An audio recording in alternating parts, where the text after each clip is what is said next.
You and I especially, Sean, I think, have been getting attacked over and over again by people who traditionally and normally love us because we warned everybody, hey, don't get too wrapped up in the officiating. And then, by Gar.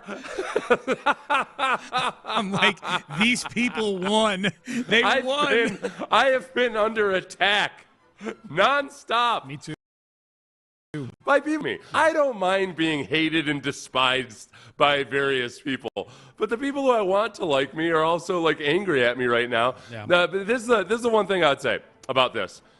I'm angry, but it's a little bit different. I'm not mad at the officials themselves because honestly, the way that rule is enforced, in the way it's written in the playbook, and the way they expect the officials to call it, it's bogus. And Pat Mahomes exploits it to an extreme degree. He takes a rule that is meant to protect the safety of quarterbacks, and then he goes and puts himself in danger consciously to draw flags and exploit a rule that's supposed to protect quarterbacks. The NFL, for whatever reason, has decided not to make the fake slide illegal.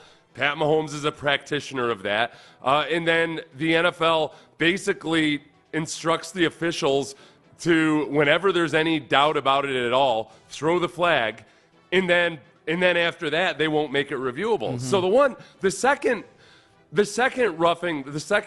unnecessary roughness, I think, was the most egregious, in that Mahomes had the chance to run out of bounds easily. It was right there for the taking. Instead, he put himself back into danger and ran towards 3 full-speed running defenders, and then basically then slid late, puts the defenders in an impossible position where they can't help but hit him or worry about the fake slide or anything else. End up penalized for it and extending a drive. It's unacceptable. They got to fix this. I'll blame, it's the competition committee.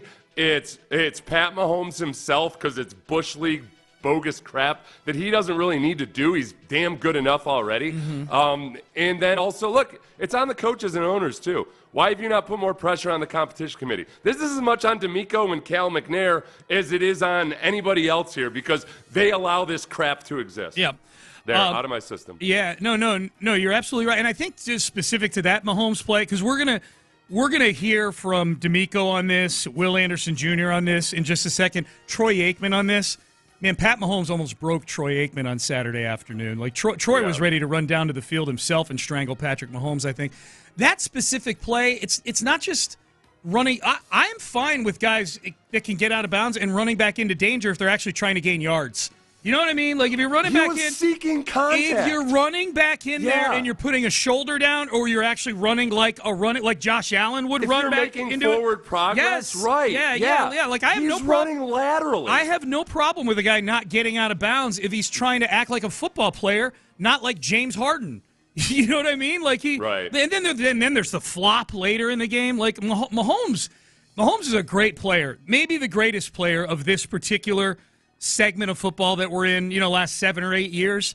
Yeah. That stuff's a joke. Like that is an out and out, that's a flat out joke. Mahomes should be ridiculed for that stuff. The flopping especially. Like, thing needs to be fined heavily, especially for quarterbacks, because they make so much damn money. Yeah. The fact that it's not reviewable, the fact that the foot first slide in close quarters is never the best way to protect yourself as a quarterback. Case Keenum said as much when we had him on a few weeks ago.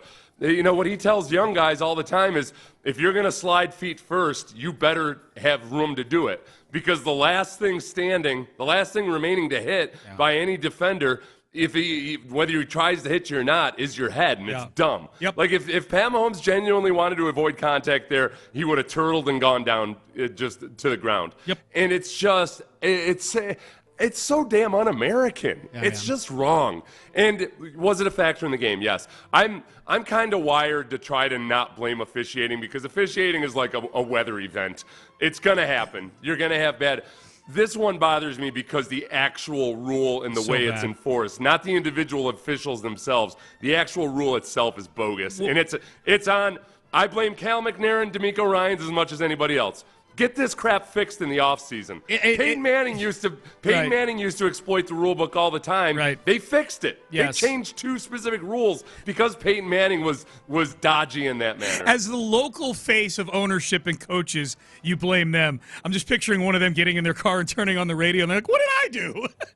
Get this crap taken care of. Yeah, you're right. It's bogus. It's bad for football. I agree. No, I agree with you. Here was DeMeco after the game, and didn't exactly mention the ref by name, but boy, this sure does seem like a tip of the hat at the officiating here. Yeah, we knew going into this game, man, it was us versus everybody. Right? When I say everybody, it's everybody, all of whatever. Everybody, the naysayers, the doubt, right? Everybody we had to go against today. And, going with that, knowing going into this game, what we were up against, we can't make the mistakes that we made, right? We had a lot of self-inflicted mistakes that happened, whether it's special teams, not converting our kicks, defensively, not being where we're supposed to be in coverage, all offensively, not protecting our quarterback and keeping them clean. So, you marry that on top of everything else that we have to deal with. It's going to be a really tough uphill battle. Okay, and so the pause there, right before he said everybody again, to me, that pause was clearly, you may as well put referees in that blank right there if we were transcribing it. Yeah. But DeMeco acknowledging at the back end there that, there's plenty the Texans did wrong in this game, and we absolutely should acknowledge that. Like the Texans, to Seth's point earlier, the referees didn't lose this game for the Texans. It was an element in the game not going their way, to be sure, but they outgained the Chiefs by 124 yards. They didn't turn the ball over. They were well over 50% on third down in this game. Like, they kept the chains moving in this game. They were honestly going back and watching the second half again. C.J. Stroud played magnificently. Yes, the play when he had actual time to throw. Yeah. And to the receivers he was throwing to, without Nico Collins on the field for much of the second, he made some incredible throws. Yeah, it was a great personal performance by him. He was tight windowing John Mechie and Xavier Hutchinson in this game. So they were 10 of 17 on third down. They held the ball 7 minutes longer than the Chiefs in a game against the team that held the ball for 10 of the final 11 minutes. The last time these two teams played a month ago, they held the ball for 7 minutes longer. Again, I do this exercise, Seth. Like, you told me those things before the game, that they were going to do these things, the Texans, blindly. I would have said, I bet they win this game. If they're 10 of 17 on third down, if they're out possessing and outgaining the Chiefs significantly, they're not turning the ball over on the road in this game. Are you kidding me? And yet, the F-ups were so bad. It wasn't just the penalties that Mahomes got for being Mahomes. They had other very bad penalties in this game. The 8 sacks allowed are the huge thing, and then that there was a sea of them, a barrage of them when you're trying to come back in a one-possession game. The special teams, Frank Ross and his crew picked the worst time to be the worst unit for this team on Saturday. They were awful, and the defense let Travis Kelce kill them slowly throughout the afternoon. The special teams, I mean, the only person outside of Houston who's happy about the way that game was officiated was Kaimi Fairbairn. Because he hasn't been lambasted nearly enough for whatever the hell that was. Whatever the hell that was. He was lucky to make the one field goal he did make. It was really, really bad. God, that's right. He barely snuck that one in there. Tommy Townsend with that 34-yard punt when you really needed a good punt. Needed it, yeah. They got the Chiefs got the ball at midfield. The Texans' defense, I was harsher on them after the game than I should have been, just because I forgot how bad the field position was on that touchdown drive after the Tommy Townsend 34-yard punt. Yeah. The kickoff return, Chris Boyd doing whatever the hell he was doing, that was just a mess and a disaster. That was really, really bad. Bad. That was frustrating. It was bad. And then the offense, look, the offensive line, I knew they were going to lose some snaps in that. I guess I don't know exactly why they felt like for 4 quarters Shaq Mason was going to at some point turn it around and start playing good football. Yeah. Okay, there's that. I'm not mad at Bobby Slowick for having Dalton Schultz on a defensive end on that one sack. I'm mad at Dalton Schultz. They were look, the Chiefs were blitzing like crazy. They were sending 6-man blitzes over and over and over again. Yeah, at times when you do that, you're going to end up with a tight end on a defensive end. Try to slow him down a smidgen. Yeah. Can you slow him down a smidgen? Yeah. The running backs were awful in pass protection and in blitz pickup. The 8 sacks is unacceptable. It's not like I saw that one guy on Twitter, Fluffy Foo Bear or whatever, said that he was adamant that look, the Texans were sad after those bad calls went against them, and that's why. All right, are we really going to do this? Are we going to be talking about your football players being sad?